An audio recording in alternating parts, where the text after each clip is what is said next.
I want to take a few moments to show you this new flow meter that I'm carrying at Alkaline Water Plus.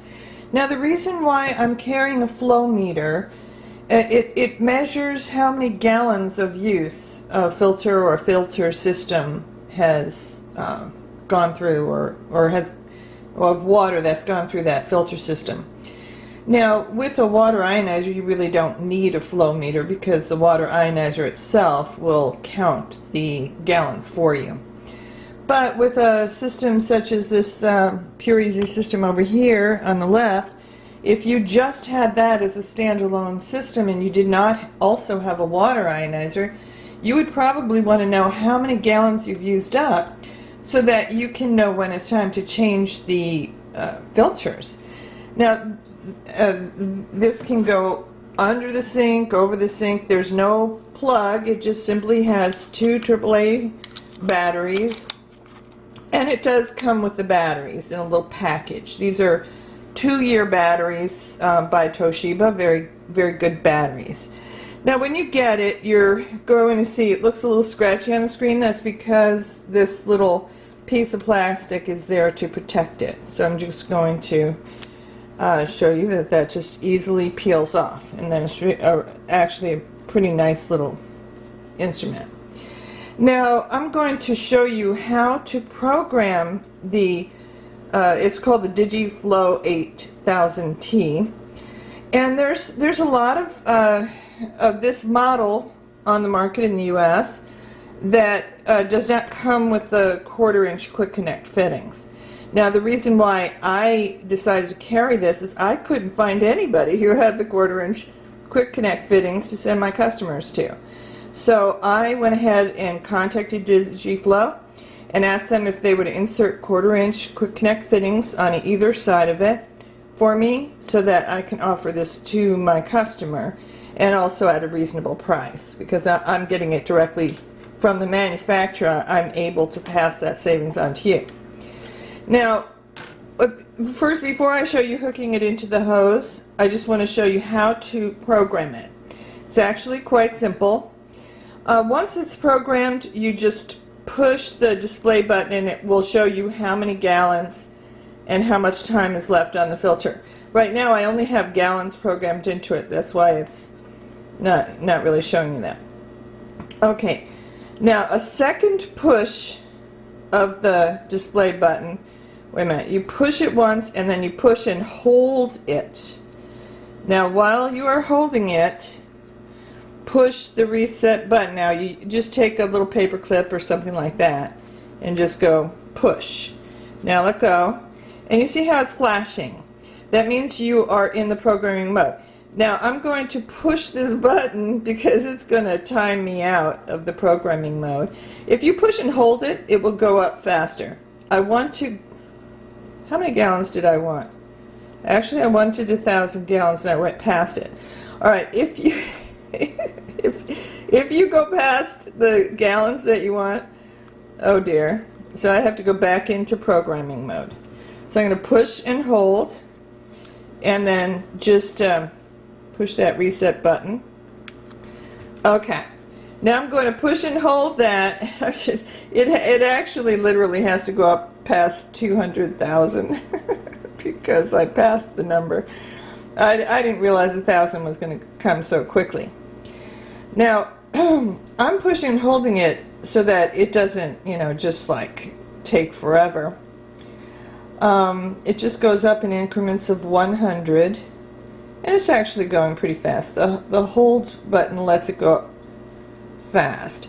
Now when I get close to 200,000, I am literally going to let my finger off the button, just push it, individual pushes, which will go slow. Now normally when you get this, okay, I'm getting close. I'm going to show you what it looks like normally when you get it. It normally, when you push that programming mode, it'll say off. Now if you push again, it says 100. And I had already been playing with it, that's why it didn't say off.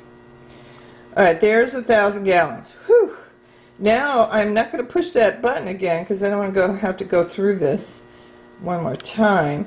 But now this is the time. If you want to say, I want my filter to notify me after a year or 1,000 gallons, whichever comes first.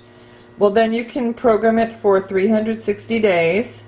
It doesn't have a 365 option.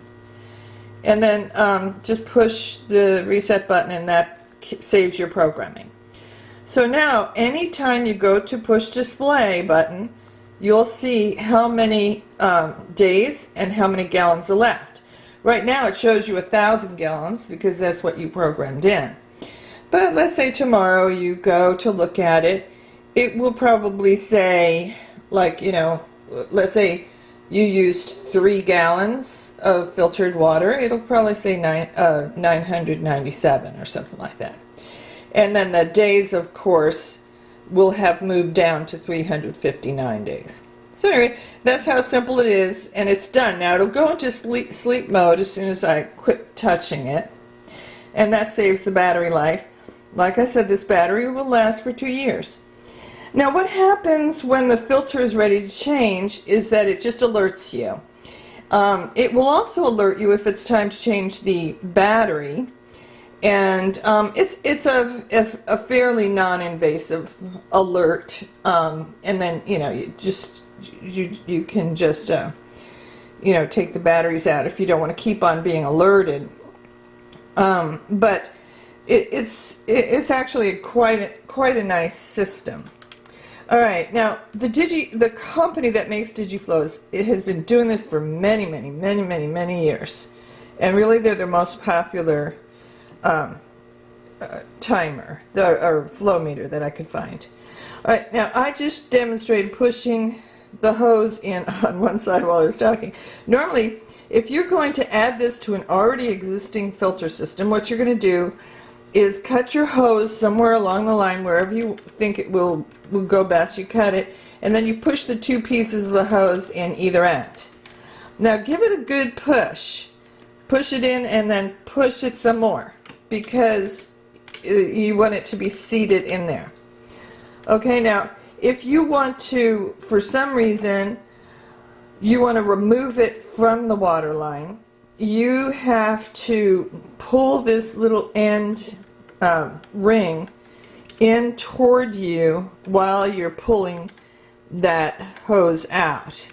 Now I'm going to try to do it without without looking like a fool. There is a tool you can get to help you do this, but I usually just use my fingers. I push in and just wiggle.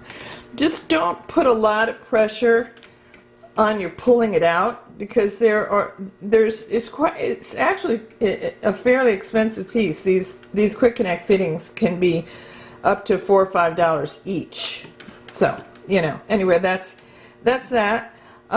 If you are interested in a flow meter and you already have existing 1/4-inch hosing, you just won't find this anywhere else. Okay, thanks for watching.